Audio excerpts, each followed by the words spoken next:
Bonjour et bienvenue dans l'épisode numéro 19 des questions fréquentes sur Helium. Cette fois-ci, je vais vous parler de deux sujets qui sont d'actualité en ce moment. Le premier, eh bien, ça concerne le vote de façon générale sur la blockchain Helium et comment se passe la démocratie sur ce qu'on appelle The People Network. Et la seconde, eh bien, ça concerne un vote en particulier qui a eu lieu, qui s'appelle le HIP39 et qui correspond au HNT Redenomination, le truc absolument imprononçable, qui consiste à déplacer une petite virgule, mais qui peut avoir des impacts qui sont importants. On va voir ça dans quelques instants.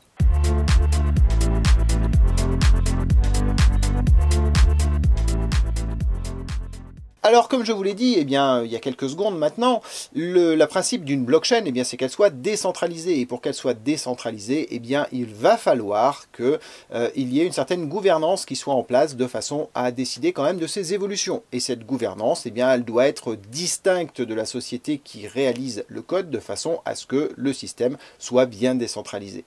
Alors, pour ça, il y a une fondation qui s'appelle Dewey, qui a pour objectif de faire évoluer la blockchain, d'aider à sa construction, d'aider à faire connaître la blockchain et qui du coup organise eh bien, la prise en compte des HIP, c'est-à-dire ces demandes d'évolution de la chaîne. Mais Dewey est encore un organe qui d'une certaine façon est centralisé même s'il est indépendant de la société Helium et comme nous construisons ce que l'on appelle aussi The People Network, il est important qu'il y ait un système qui soit démocratique. Donc Dewey ne doit pas décider si une évolution doit être prise ou doit être refusée et pour ça eh bien, on va demander à tous les participants de la chaîne, donc les mineurs, ceux qui possèdent des tokens, de s'exprimer sur la prise en compte ou non d'évolution. Alors ces évolutions, je vous dis, ça s'appelle des HIP. On va les trouver sur le GitHub de Helium. Chacun peut déposer, créer un HIP. Finalement, ce n'est pas forcément un travail gigantesque de rédiger un HIP. Il s'agit d'écrire une situation qui potentiellement pose un problème ou qu'on veut améliorer, et puis une solution qui permette de l'améliorer. À partir de là, s'ensuit une discussion, parce qu'il faut bien sûr que cette proposition, elle tienne la route, qu'elle soit réalisable, sinon ça n'a absolument aucun sens. Donc ensuite, on va décrire la solution de façon précise en échangeant avec les personnes de la communauté et va ensuite y avoir un vote pour lequel on va choisir si ce HIP va être accepté ou rejeté par la communauté et s'il est accepté, eh bien entendu, il va être implémenté par la suite sur la blockchain par la société Helium. Donc voilà comment ça fonctionne. Pour ça, il y a un système de vote qui a été mis en place assez récemment finalement, c'est pour ça que je vous en parle. Et donc ce système de vote, il passe par un site qui s'appelle Votelium qui va permettre à chacun, à chaque mineur, de pouvoir s'exprimer sur un HIP en question. La durée du vote, elle va être définie en un certain nombre de blocs. Voilà, puisque c'est finalement l'unité de temps qu'on va utiliser sur la blockchain. Et durant cette période-là, eh bien, chacun des mineurs va pouvoir s'exprimer. C'est une transaction, un vote, qui est enregistré sur la blockchain de façon à ce qu'on puisse avoir une traçabilité aussi de toutes les décisions qui sont prises sur la blockchain. Et donc, comme c'est un vote, eh bien, une opération sur la blockchain, eh bien, il va y avoir un fee qui va être associé à ce vote. Alors, de mémoire, je crois que c'est 35 centimes de dollars lorsque l'on veut exprimer son vote. Et il faut savoir que, en fait, ce qui est pris en compte, c'est pas un vote égale une personne, c'est en fait un HNT possédé sur le wallet qui effectue le vote est égal à un vote. Voilà. Donc, si vous avez 1 million de HNT sur votre wallet, vous vous exprimerez 1 million de fois par rapport à quelqu'un qui aurait un HNT sur son wallet et qui lui ne s'exprimerait qu'une seule fois. Donc vous comprenez quand même que même si c'est The People Network, c'est quand même un peu The People with Money Network dans ce mode de fonctionnement-là. Personnellement, je ne trouve pas hyper parfait parce que je pense que comme beaucoup d'entre nous, en fait, on ne garde pas sur notre wallet principale nos HNT. En général, on les met plutôt sur des exchanges. Et donc, par conséquent, on peut posséder des HNT sans pour autant être capable de les utiliser pour faire un vote, comme par exemple quand ils sont stackés. Donc ça, c'est le côté un petit peu dommage. Et je dirais aussi, ce que je trouve un peu dommage, c'est qu'on pourrait aussi avoir un vote en fonction des HNT minés. Voilà, puisque finalement, des gens qui sont juste des purs investisseurs qui d'un seul coup achètent 1 million de HNT, expriment un vote et les revendent tout de suite, vont avoir une représentation qui est assez importante sur un vote, alors que finalement on ne peut pas vraiment dire qu'ils fassent partie de la chaîne. Bon bref, on pourrait faire un HIP pour revoir la façon de voter, personnellement ça me gratouille un peu, mais il faut dire qu'aujourd'hui ça fonctionne comme ça, et voilà, c'est ça la règle. De toute façon, toutes les démocraties ont une règle, et si on change les règles, on change complètement les élections. Donc celle qui est choisie par le réseau Helium et par Dewey, eh bien c'est celle-ci, c'est le nombre de voix exprimées correspond correspond aux HNT qui sont disponibles au moment du vote sur le compte qui est utilisé pour faire ce vote. Voilà, donc même si on a peu de HNT, on peut se dire, bah, du coup, notre vote ne représente pas forcément énormément, mais malgré tout, c'est quand même important de s'exprimer, comme dans n'importe quelle élection, puisque dans le vote est indiqué le nombre de votants et aussi le poids, finalement, des votes, et à partir de là, ça donne quand même une petite idée de si le vote est largement suivi ou plutôt rejeté. Donc tout ça est quand même relativement intéressant. Moi je trouve que c'est bien de s'exprimer parce qu'après c'est pas vraiment la peine de râler quand on n'est pas content d'une décision si on n'a pas participé au vote. Voilà, et puis bah, c'est la démocratie. Si le vote qu'on a choisi n'est pas retenu, c'est comme ça, c'est la vie. Voilà. Donc ça se suit, c'est complètement ouvert, traçable. Il y a même quelques sites qui font des statistiques là-dessus. Bon, bah, sur le dernier vote, c'était intéressant de voir qu'il y a eu un moment, finalement, une bascule. Il y a eu deux bascules en fait sur le dernier vote. Une bascule, on va dire, au fur et à mesure où des gens, en nombre, on va dire, ont voté plutôt contre le HIP. Et puis, bah, d'un seul coup, il y a des baleines, entre guillemets, enfin des mini-baleines, parce que ça ne représente pas non plus beaucoup de HNT, mais quelques millions quand même. Qui sont venus inverser complètement la tendance en une seule fois, en un seul vote. Voilà. Donc il faut quand même se dire que globalement le système de vote, il est tenu par quelques gros acteurs qui ont des wallets, qui ont beaucoup de tokens et qui, quand ils s'expriment, comme plusieurs milliers de personnes. Malgré tout, ce que je note, c'est que sur le dernier vote, on a à peu près 100 000 mineurs sur la blockchain, plus sans doute encore plus de monde qui possède des HNT, mais on va dire 100 000 mineurs qui ont un wallet et qui sont en capacité à voter. Et je crois qu'on a eu moins de 10 000 personnes qui se sont exprimées sur le vote. Donc du coup, c'est un petit peu dommage qu'il n'y ait pas plus d'engouement là-dessus. On va pas dire que c'est pour les 35 centimes que ça représente, donc il n'y a pas vraiment de raison, mais voilà, peut-être que le système paraissait compliqué, même si en fait c'est très simple, hein, pour vous expliquer. Pour voter, en fait, on va sur la page du vote, on va choisir son vote, ça va afficher un QR code, et en fait, simplement avec l'application, on va venir flasher ce QR code, et le vote va être enregistré. Donc c'est vraiment quelque chose de très très simple pour réaliser ce vote-là, et puis ensuite il est enregistré sur la chaîne. Voilà. Alors, je vous ai un petit peu spoilé en vous disant qu'il y avait déjà eu un vote, et donc je vais vous parler maintenant de cette histoire de redenomination sur le token HNT qui a été voté. Donc pour que le vote passe, il fallait qu'il y ait 66% de votants pour qu'il passe. Donc c'est ce qu'il y a eu, pas forcément énormément, enfin je crois que ça finit à 70, 60, 72, quelque chose comme ça. Mais bon, c'est suffisant pour que ça passe. Donc ça va se faire. Bon, à quelle vitesse après il faut le temps que les équipes l'implémentent, donc c'est pas quelque chose d'immédiat, c'est une histoire de semaines ou de mois en fonction de la complexité du HIP. Donc celui-là, je sais pas dire, il y aura quand même pas mal de synchro à faire avec des exchanges et autres, donc peut-être que ça va prendre un petit peu de temps. Alors de quoi il s'agit? En fait, il s'agissait simplement de déplacer une virgule. Donc en fait, ce vote-là, alors moi je me suis exprimé contre ce vote, hein, je l'ai partagé sur les réseaux, contre ce HIP, parce que en fait, il ne sert absolument à rien. C'est-à-dire même quand vous le lisez, vous comprenez qu'en fait, il sert uniquement à réaliser un biais, c'est tel que c'est écrit, hein, un biais sur la valeur du token avec deux objectifs. Le premier, c'est que les mineurs aient la sensation de gagner plus de tokens, c'est-à-dire qu'au lieu de gagner 0,1 token par jour, ils gagneront plusieurs tokens par jour. Et puis, mais par contre, ils gagneront pas plus d'argent, puisqu'en fait, on va diviser d'autant la valeur du token.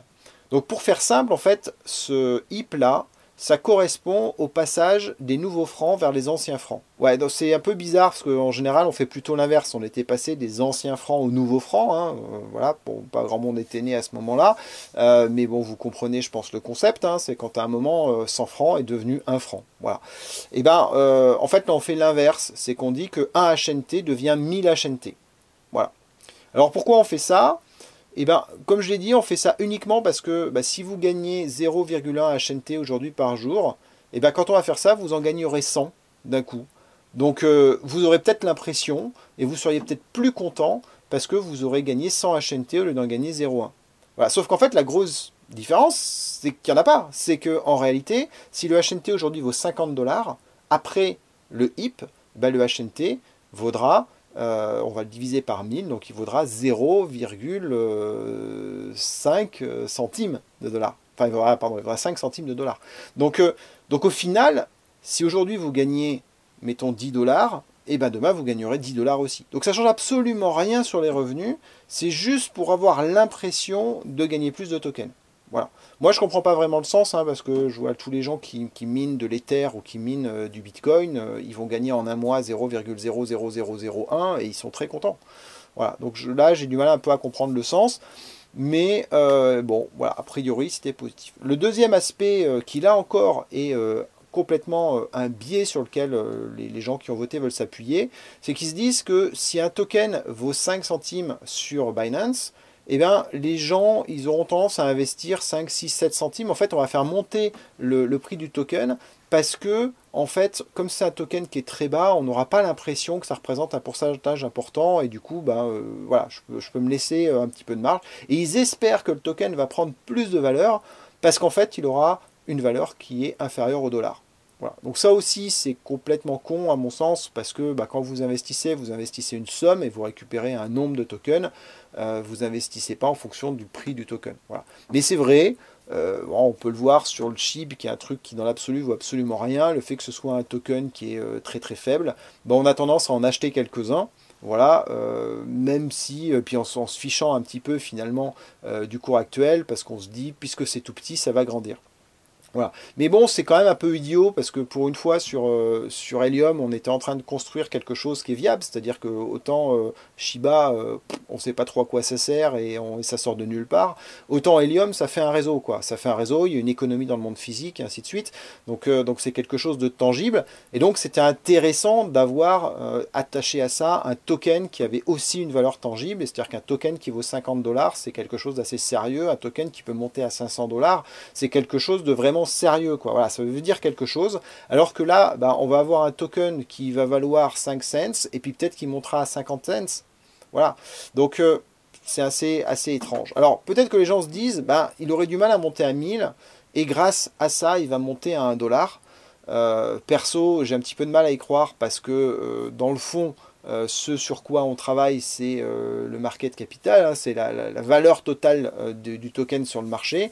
Et quand on est en train de faire un truc de tangible, comme un réseau, et c'est le cas de ce qu'on est en train de faire, je veux dire, à un moment, on ne peut pas avoir une capitalisation globale qui est 100 fois ou 1000 fois supérieure à celle des opérateurs télécoms existants dans le monde. À un moment, c'est juste déconnant et les gens ils vont s'en rendre compte. Voilà. Peut-être que ça marche sur un truc purement monétaire et spéculatif, mais sur un réseau qui est concret, moi, personnellement, je pense que c'est pas crédible. Voilà. Donc, je ne pense pas que ça monte à ces niveaux-là et qu'en tout cas, je ne pense pas que ça monte plus haut en ayant fait ça qu'en ayant gardé les choses telles quelles. Ce qu'il va y avoir par contre, c'est sans doute plus d'instabilité, parce que bah, quand on est sur un token avec des valeurs qui sont plus faibles, en effet, on peut avoir une dynamique un peu plus importante, parce que psychologiquement, ça change un petit peu la façon d'acheter et de vendre, et donc on a des risques d'avoir des variations sur le cours du token qui peuvent être plus grandes. Voilà, ça c'est mon avis. C'est pas forcément super positif quand on est un mineur, parce que bah, les variations importantes quand vous êtes mineur, ça change aussi votre façon de toucher les rewards. Voilà. Bon, moi perso, donc vous avez compris, j'y vois absolument aucun intérêt. Et techniquement, de toute façon, c'est ça qui m'intéresse. Sur l'aspect technologique, technologiquement, ça ne sert à rien. Voilà. Mais ça a été voté parce que des gens espèrent qu'ils vont pouvoir mieux spéculer avec ça. Perso, je trouve ça triste, mais c'est le choix qui a été fait. Les petites choses à savoir quand même, c'est par exemple, on se dit, est-ce que ça peut dépasser 1 dollar? En fait, il faut juste savoir une chose, c'est que dans Helium, en fait, l'argent qui se distribue, les HNT, en soi, ils n'ont pas. C'est une, comment dire, c'est une espèce de vue de l'esprit, c'est-à-dire qu'il n'y a pas une existence en soi du HNT. Le réseau, il rétribue en bones. Alors des bones, en fait, ben, aujourd'hui, il a été décidé qu'un bones, enfin un HNT, c'était 10 millions de bones. Voilà. Et donc on travaille avec cette unité-là. Et c'est ce qui fait que aujourd'hui, vous ne pouvez pas transférer, par exemple, avec une personne moins de 1/10 millionième de HNT, parce que en fait, vous ne pouvez pas transférer moins d'un bones. Si vous voulez, quand on fait une écriture, le bones c'est un entier, c'est pas un flottant. Donc quand on fait une écriture sur la chaîne, on fait une écriture d'un transfert de 10 bones, 100 bones, 1000 bones. Voilà. Et après, ça va être converti en HNT avec 1 pour 10 millions globalement, mais l'unité de calcul de la chaîne, c'est le bones. Et du coup, c'est pour ça que cette redenomination, en fait, ce que c'est le décalage de la virgule, c'est-à-dire finalement, au lieu de dire que 1 HNT, c'est 10 millions de bones, on va dire que 1 HNT, c'est 100 000 bones. Voilà, tout simplement, en fait, on va faire ça. Donc, ce qui fait que ça ne change rien sur les écritures de la chaîne, hein, c'est juste l'interprétation des HNT derrière. Et donc, c'est là où on voit que le truc est quand même assez ridicule, hein, globalement. Mais du coup, ça va avoir un impact un peu partout, parce que toutes les plateformes qui traduisent des bonnes en HNT, bah, va falloir qu'elles se mettent à jour de façon à ce qu'on ait les bonnes valeurs qui soient appliquées. Donc ça, c'est le petit impact qu'on va avoir. Donc, le fait qu'on ait ça, ça veut dire aussi une autre chose qui est assez intéressante, puisqu'on va passer sur un HNT égale 100 000 bonnes. Vous savez que sur la chaîne, on peut payer un DC, un data credit. C'est-à-dire quand je transfère une donnée, je suis un hotspot, je transfère une donnée via mon hotspot, eh bien j'aurai une rétribution pour ça, et pour une donnée, je vais toucher un data credit. Donc quelque part, c'est finalement la valeur minimum que le réseau peut avoir à transférer. Mais comme ce data credit, il m'est payé en HNT, ou en bonds, globalement, eh bien il ne faut pas que la valeur de mon data credit, elle soit inférieure à un bonds. Parce que si c'est le cas, je ne sais plus payer un data credit. Et donc, pour ceux qui s'imaginent que le token va passer 1 $, être plus important qu'un dollar, mais pareil pour 1000 $, hein, ça ne changeait strictement rien, bah, il faut avoir en tête qu'à partir du moment où le token vaudrait plus de 1 $, ou plus de 1000 $ aujourd'hui, eh bien, on ne saura plus facturer une opération de transfert de données, puisque un data credit sera inférieur à un bonds. Voilà. Donc ça, c'est aussi un problème qu'il faut prendre en compte. C'est-à-dire pour ceux qui se disent, ouais, grâce à ça, on va passer un token qui vaut 2, 3, 4, 5 $. Bah, en fait, on va avoir un autre problème si jamais on arrive à ça, c'est qu'en fait, on ne saura plus réaliser certaines opérations. Donc, je dirais quelque part, il n'a jamais été prévu que le réseau, la valeur du HNT dépasse les 1000 $, ce qui serait quand même un petit peu déconnant par rapport à la supply et à la valorisation totale du réseau, à mon sens, aujourd'hui. Et donc, finalement, l'espoir qu'on peut nourrir en disant, je vais essayer de faire un biais cognitif pour que le token soit en valorisation plus élevée, et bien en fait, techniquement, ça va poser des problèmes et ça posera d'autres problèmes derrière. Bon, c'est un peu du détail, mais c'est pour faire comprendre que derrière la valeur d'un token, il y a aussi des réalités économiques avec la valorisation, et puis des réalités techniques aussi avec le minimum de ce qu'on peut payer, et qui font qu'il y a des conséquences à tout ça. Donc je ne sais pas quand va être impliqué ce HIP. C'est une histoire 2 semaines, 2 mois. Je pense qu'il y a un peu de boulot et puis il y a d'autres problèmes plus importants à régler sur la chaîne. Donc c'est peut-être pas pour tout de suite. Mais en tout cas, sachez que du jour au lendemain, vous allez avoir vos tokens qui vont être multipliés par 1000, mais que vous ne serez pas plus riche. Et il n'y a rien à faire pour ça, comme je vous ai expliqué. En fait, c'est une virgule qui va être déplacée dans les algorithmes. Aujourd'hui, vous possédez des bonds. Le nombre de bonds que vous possédez ne va absolument pas changer. Donc, il n'est pas nécessaire de vendre des tokens pour les racheter ou quoi que ce soit. La valeur ne va jamais bouger. Vous aurez toujours la même quantité de dollars, entre guillemets. C'est le nombre de HNT qui va changer et la valeur du HNT qui va changer. Le ratio va être de 1000 dans les deux sens. Donc, résultat, vous serez ni plus riche ni moins riche, vous ne gagnerez pas plus d'argent, pas moins d'argent, vous aurez juste plus de zéros qui seront visibles sur votre wallet. Ça s'arrête là.